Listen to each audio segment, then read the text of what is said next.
Algumas notas antes de passarmos à ordem do dia, para dizer que nós não fazemos promessas de empresarialização, apresentamos propostas aos trabalhadores para que eles avaliem, que vão ao encontro das suas próprias expectativas. E é nesse sentido que a direção, Conselho de Administração do SMETUC está a trabalhar tranquilamente e, tal como veio na comunicação social, e é a minha única fonte de informação relativamente a esta matéria, os trabalhadores decidiram não apresentar uma proposta, mas decidiram também estar abertos a ouvir uma proposta, o que é, naturalmente, positivo e construtivo e quero saudar. Informar também que os contratos de limpeza estão isentos de vista do Tribunal de Contas, pelo que, naturalmente, nós cumprimos sempre todos os preceitos legislativos, não tem que se preocupar por essa via, a senhora vereadora Regina Bento. Já expressei também a minha preocupação aos serviços, naturalmente, que têm que acelerar este processo, que é complexo, o senhor vereador Miguel Fonseca já falou nisso, mas tem que acelerar e tem que ser resolvido, mas está nas mãos dos serviços fazê-lo e a minha indicação é sempre no sentido da aceleração. Sobre a localização do TAF e do novo Palácio da Justiça, estamos em conversas com o Ministério da Justiça e, naturalmente, essas conversas devem manter-se reservadas até eventualmente haver decisões, pelo que irei mantê-las reservadas. De qualquer forma, dizer que houve aqui o senhor vereador José Dias que falou no silêncio ensurdecedor sobre o TAF. Eu devo dizer, se há alguém que não fez silêncio, fui eu. Mas durante 8 anos o Partido Socialista esteve em silêncio e mesmo quando eu alertei para o risco do TAF sair de Coimbra, o Partido Socialista manteve-se em silêncio. Aliás, para que as pessoas não se esqueçam, o governo do Partido Socialista, na área da Justiça, prejudicou gravemente Coimbra. Previa transferir o TAF para Condeixa. Criou um polo do SES em Vila do Conde. Decidiu que o futuro Tribunal Central Administrativo do Centro, a concretizar-se, seria em Castelo Branco. E para Coimbra aprovou uma RCM que valia 0, porque as verbas nele previstas dependiam da venda de património do Estado. Portanto, relativamente à Justiça, o Partido Socialista devia ter um mínimo de pudor e alguma reserva de falar neste assunto. Pela primeira vez, encontramos disponibilidade do Ministério da Justiça para falar com a Câmara Municipal de Coimbra sobre estas matérias. E quero saudar essa disponibilidade que não houve no anterior governo socialista, que na Justiça prejudicou gravemente Coimbra em benefício de outras cidades. Nada temos contra essas cidades, mas, objetivamente, em todos esses momentos, o Partido Socialista manteve um silêncio ensurdecedor. Quero aqui também associar-me à preocupação manifestada pelo Sr. Vereador Francisco Queiroz sobre a questão dos cães errantes e dizer que se é evidente que as autarquias podem e devem ter um papel nessa matéria, a legislação nacional é a causadora desta situação, porque enquanto se podem desenvolver programas de sede para gatos, não se podem desenvolver para cães, o que é absolutamente incompreensível. Já aqui falei sobre essa questão. Nós estamos a propor financiamento e voltamos a falar das questões orçamentais da Câmara.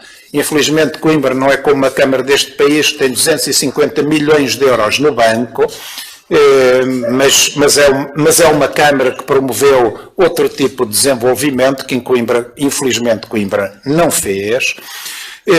Mas, de facto, esperamos ter financiamento do PT 2030 para construir uma área para cães asilvestrados e expandir, se possível, o nosso canil gatil, mas é preciso responsabilizar sucessivos governos por uma legislação absolutamente absurda que nos impede de aplicar um programa SED a cães, permitindo para gatos. É completamente absurdo e ilógico. Enfim, o Sr. Vereador José Dias falar num ataque à qualidade de vida em Coimbra é de quem quer que Coimbra se mantenha no milénio passado. Mas a Sra. Vereadora Ana Bastos já falou sobre isso e por isso eu não me vou alongar, até porque a hora já é tardia. Quanto às questões da limpeza e dos espaços verdes, eu devo dizer que confio no trabalho do vereador Carlos Lopes nas questões da limpeza, do vereador Francisco Queiroz nas questões dos espaços verdes e que hoje vem a esta reunião da Câmara uma proposta de abertura de concurso para mais 4 jardineiros com reserva de recrutamento. Portanto, estamos a trabalhar por proposta também do Sr. Vereador Francisco Queiroz, que aliás propunha muitos mais, mas a verdade é que, volto a dizer, o orçamento da Câmara tem limitações e esperemos que haja concorrentes para preencher esses 4, ficando a reserva de recrutamento, até porque vamos ter reformas em breve e, portanto, temos de estar preparados para essas substituições.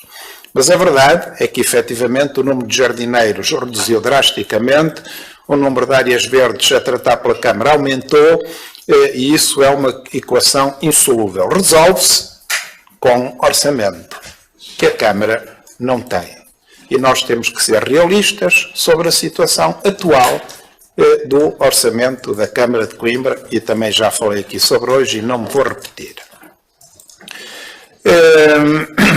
Quanto à resolução dos problemas do SNS em 60 dias, eu surpreendo-me com essa crítica vindo de quem vem, porque o Partido Socialista esteve 8 anos no governo e o Serviço Nacional de Saúde só piorou. Teve 8 anos, não teve 60 dias. Teve 8 anos para resolver os problemas do Serviço Nacional de Saúde. E eu lembro-me, quando era bastonário da Ordem dos Médicos, a minha principal cruzada era a defesa do Serviço Nacional de Saúde. E, infelizmente, ele tem vindo a ser deliberadamente degradado por sucessivos governos. Portanto, há pessoas que têm autoridade moral para criticar, há outras que não têm, mas isso fica com cada um. Uma coisa é certa, a Câmara não vai substituir só o Governo, porque não tem meios. E aquilo que está a acontecer no Serviço Nacional de Saúde tem paralelo com o que está a acontecer na administração pública, que é a política surreal dos baixos salários.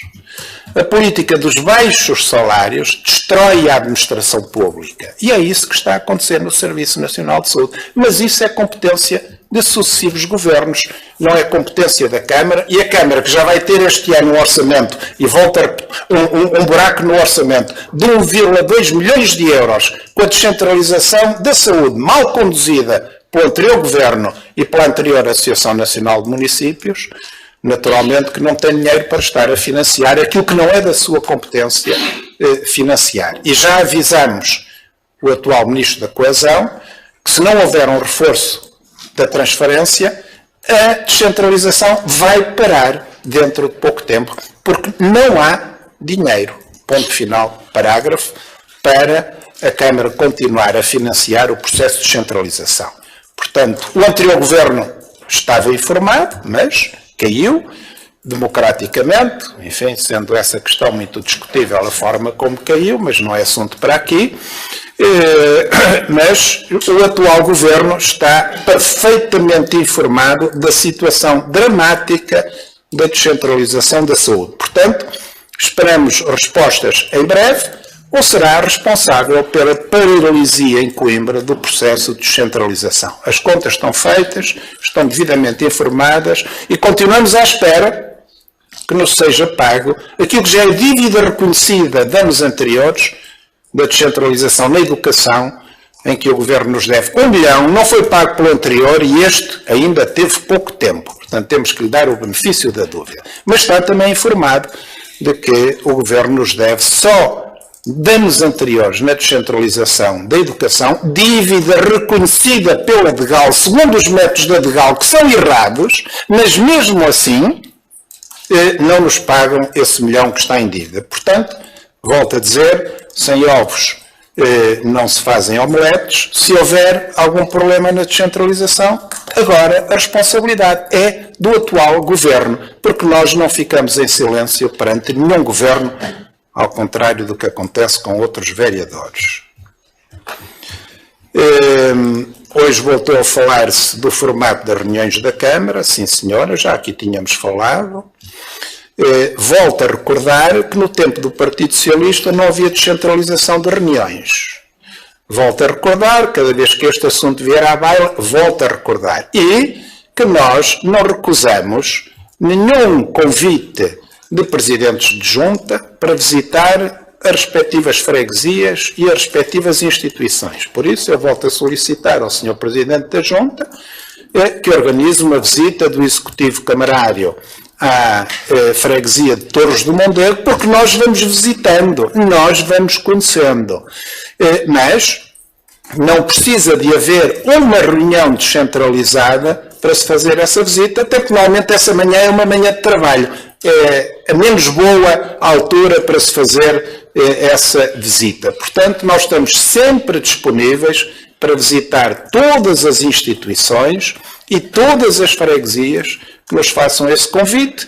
Quando não nos fazem convites, vamos nós visitando as instituições e os lugares do Conselho para conhecermos a realidade. E eu atrevo-me a dizer, mas não quero errar, que dificilmente haverá mais algum Presidente da Câmara que saia tanto da Câmara como o atual Presidente, como aliás se comprova nestas reuniões descentralizadas que não existiam. Sobre o estacionamento e outras questões aqui da freguesia, a senhora vereadora já falou em alguns pontos dessa matéria e nas dificuldades. De qualquer forma, eu felicito o Partido Socialista por, desde que passou à oposição, passou a ser capaz de resolver tudo. Teve 8 anos para resolver todas estas questões, nós ainda não estamos há 3. Continuaremos a trabalhar e lá chegaremos. Mas ainda só temos menos de 3 anos de governação. Quem nos antecedeu, e aqui fala com tanto à vontade, teve 8 anos para resolver os problemas que agora aqui coloca.